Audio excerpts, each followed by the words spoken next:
नमस्कार बंधुरा पिंकी रंधनशाला आपनादेर सकलके स्वागत। आशा करी सबाई भालो आछेन सुस्थ आछेन। बड़ोदेर आमार प्रणाम, छोटोदेर आमार भालोबासा जानाबेन। आज आमी आपनादेर साथे रेस्टुरेंट स्टाइले शाही फिरनी रेसिपिटी शेयर करते चलेछि। এই রেসিপিটি যদি আপনাদের ভালো লাগে তাহলে অবশ্যই আমার চ্যানেলটিকে লাইক কমেন্ট শেয়ার করবেন এবং আমার ভিডিও সবার আগে পাওয়ার জন্য চ্যানেলটিকে সাবস্ক্রাইব করবেন। তাহলে বন্ধুরা চলে যাই রান্নায়।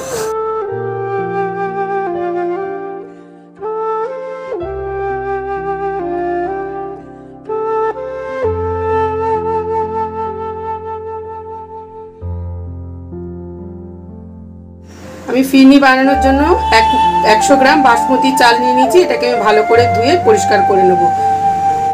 চালটাকে আমি ভালো করে ধুয়ে নিচ্ছি।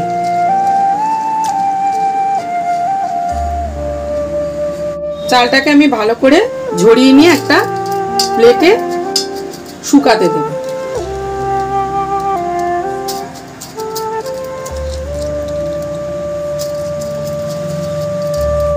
আমি এখানে 2 লিটার दूध नहीं पैकेटर दूध আমি ভালো করে জাল দিব। দুধটা আমার ফুটে উঠেছে বন্ধুরা। এবারে দুধটাকে আমি ভালো করে আরো জাল দিয়ে নেব।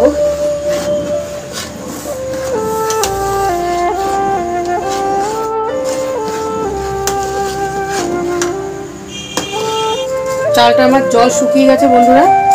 চালটাকে এবার আমি মিক্সিতে দিয়ে 70% মতো গুঁড়ো করে ফেলবো। পুরো ডাস্ট করব না, 70% মতন আমি চালটাকে গুঁড়ো করব। দুধের মধ্যে দিয়ে দেবো আমি 6-7টা এলাচ। এই এলাচগুলো আমি পরে বন্ধুরা তুলে নেব।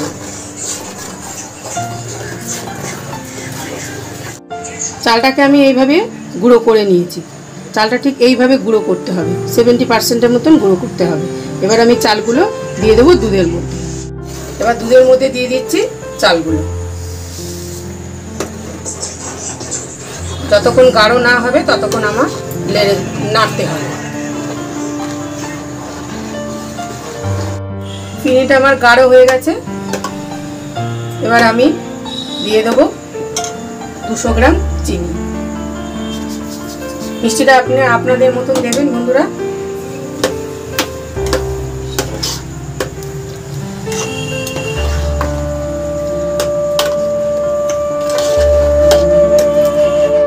আমি এখানে কিছু মাটির সরা নিয়ে নিয়েছি বন্ধুরা। এগুলোকে আমি জলে ভিজিয়ে রেখেছিলাম। এগুলোকে আমি এখন তুলে ফেলছি জল থেকে।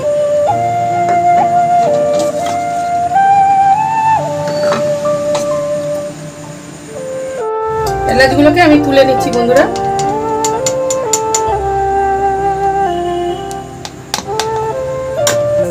ফিরনিটা আমার রেডি হয়ে গেছে বন্ধুরা। আমি এর মধ্যে দিয়ে দেবো 1 ঢাকনা কেওড়া ওয়াটার।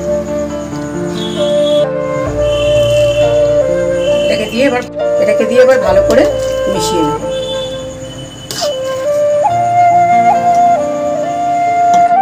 গ্যাস বন্ধ করে রেখে দেবো 5 মিনিটের জন্য। তারপর আমি এটাকে সার্ভ করে নেব।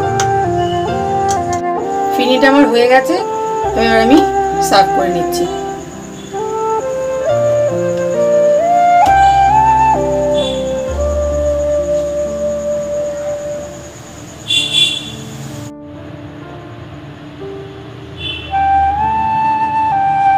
ফিরনিটা আমার সার্ভ করা হয়ে গেছে বন্ধুরা। এবার আমি এটাকে ঢাকা দিয়ে 4-5 ঘন্টার জন্য ফ্রিজে রেখে দেবো। 4-5 ঘন্টা হয়ে গেছে বন্ধুরা। আমি ফ্রিজ থেকে এটাকে বার করে নিয়েছি। আমি এবার এটাকে খুলে দেখাচ্ছি। দেখুন কত সুন্দর হয়েছে। ফিরনিগুলো একদম জমে গেছে। দেখুন পড়ে যাচ্ছে না ফিরনিগুলো, এরকম করলেও পড়ছে না। একদম জমে গেছে ফিরনিগুলো। আপনাদের যদি এই রেসিপিটা ভালো লাগে তাহলে বাড়িতে অবশ্যই ট্রাই করবেন এবং আমার চ্যানেলকে লাইক কমেন্ট শেয়ার করবেন এবং সাবস্ক্রাইব করে আমার পাশে থাকবেন। নমস্কার বন্ধুরা, দেখা হবে পরের ভিডিওতে।